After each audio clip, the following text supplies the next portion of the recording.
Hey, what's going on, YouTube people? Master Sword Link, back at you with a really quick video. The wife is out at the bars right now with her coworkers doing a happy hour, so I have some time to do a quick video before I pick her up. Just being a good husband and a loser too, because I'm at home by myself. But I figured I'll just do a quick video. I'll show these knives, which should be my final collection video. I know everyone's happy about that. I'm going to show you some of the knives that are not in my knife drawer. They kind of exist outside for, different reasons. So yeah, just want to get started. So this right here is one of the original knives that I've had ever since I started knife collecting. So this is a Benchmade. This is a Benchmade 42. Let me try not to hit myself with this. The Weehawk blade.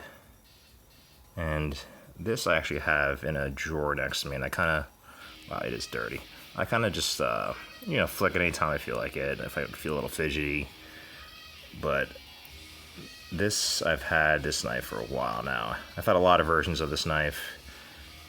Definitely not the first one I've had, but I've sold almost all my Balisongs, but I had to keep this one. This was really the one that started my knife collection, my knife obsession, I'd say. And I've had this for over 10 years now, maybe 11 or 12 years. No, longer than that, yeah. Yeah, maybe 12 years I've had this knife. So, can never get myself to sell this one. This one's definitely in the keeper status, and it's going to be with me for a while. I got this when this was a new invention, the whole spring clip.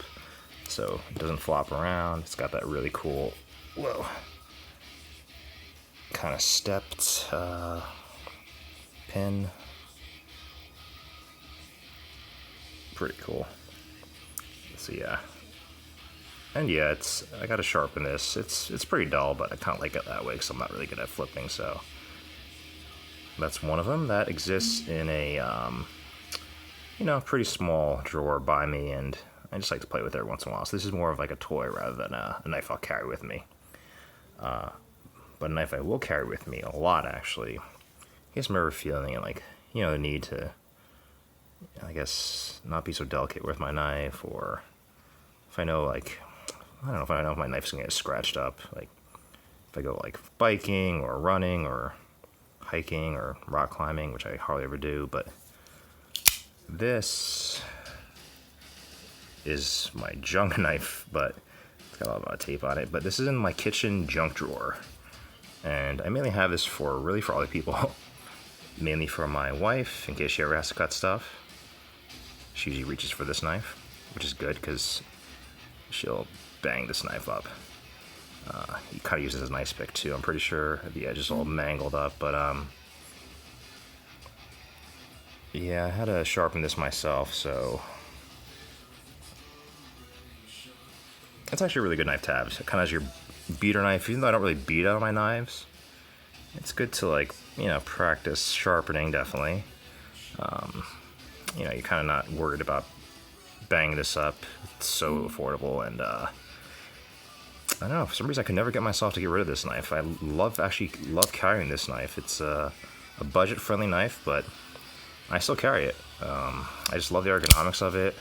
I love it. There's no hot spots on it. It fits my hand really nicely, and I definitely use it, and lockup hasn't moved. It's very good quality for what you get. Good knife for your buck, so. And I do like Aussate too. It's one of the first knife steels I really learned how to sharpen, so it's kind of a special place in my heart for this. So this one stays in the junk drawer. So these are like my drawer knives. I'm gonna go to this one next, so you gotta have multi-tool. So this is my Leatherman, the Charge. And, whoa, sorry. This one has like that gut hook,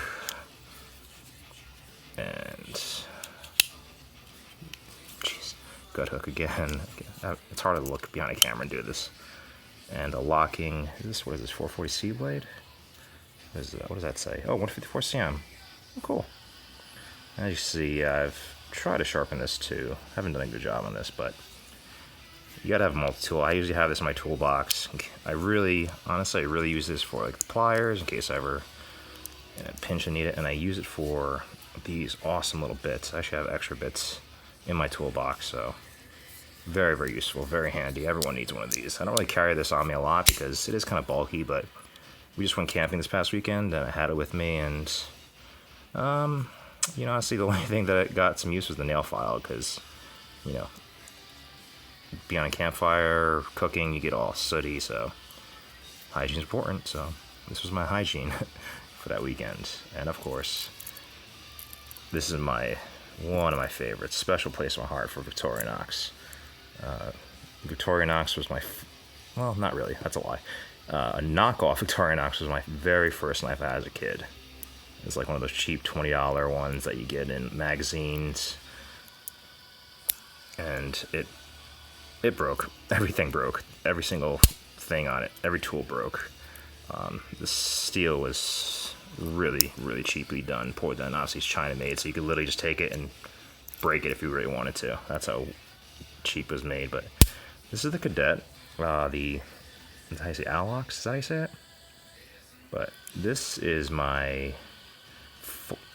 jacket knife. So any fall jacket, winter jacket, it usually goes into the pocket like right by your chest. So this, and usually a pen of some kind or a little flashlight. So this one obviously I've seen a lot of use. Very, very useful. Got some really great tools in here.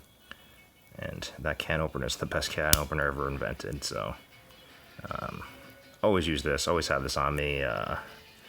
For a while it was my office knife. I had it like in my office drawer, but I found it more useful to carry it on me. So I still use it to like cut fruit up. People are less freaked out when you pull out something like this to, cut some lemons for your water, but maybe a little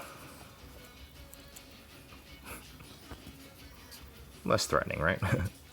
So yeah, this is a keeper too. I'm probably never gonna get rid of this. So also another reason why I have these outside of my knife drawer is that these are keepers. I'm never gonna sell this, never gonna sell that, never gonna sell that.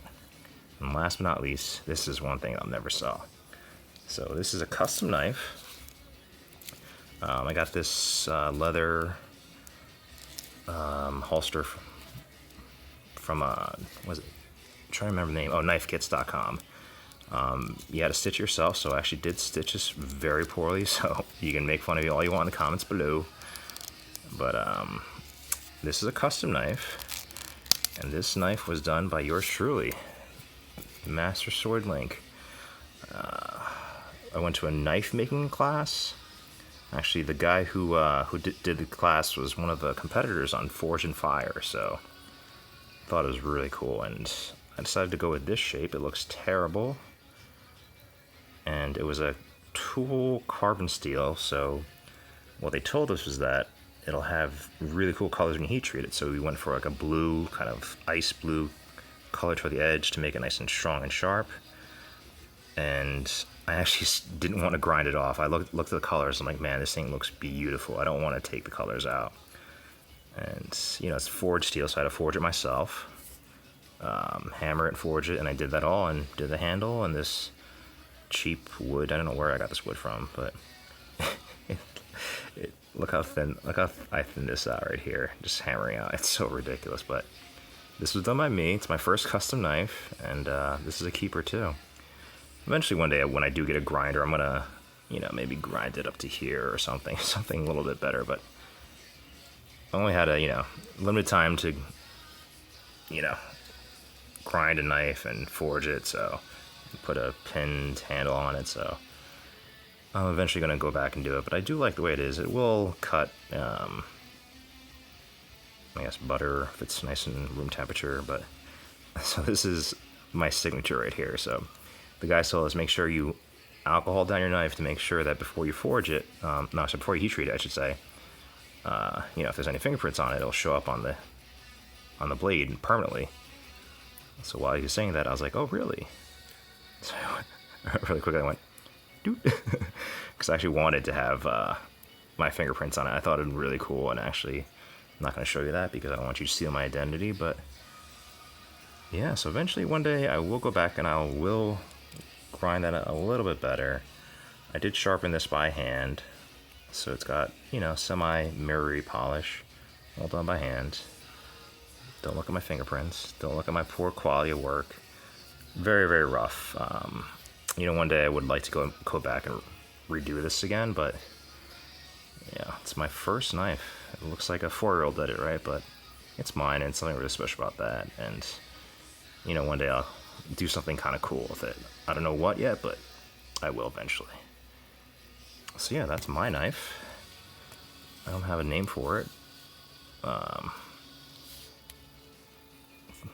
Can't think of anything really fun and interesting for it, but yeah, so those are my knives. Oh, and then what I was carrying today, where is it? Is it on me? Yep, it's in my pocket. Was my Strider.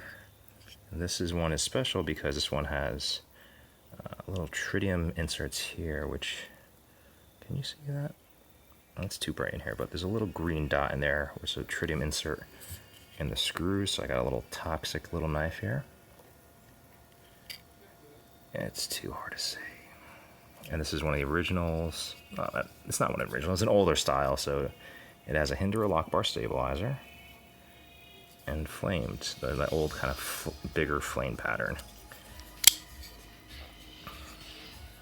And then an S30V. And on the wrist today was my Alpinist, Seiko Alpinist. Decided to go with a softer kind of tan watch strap with it. Figured try to make this pop a little more. Love this watch. Really do love it. I think it fits me perfectly. Really beautiful, really understated.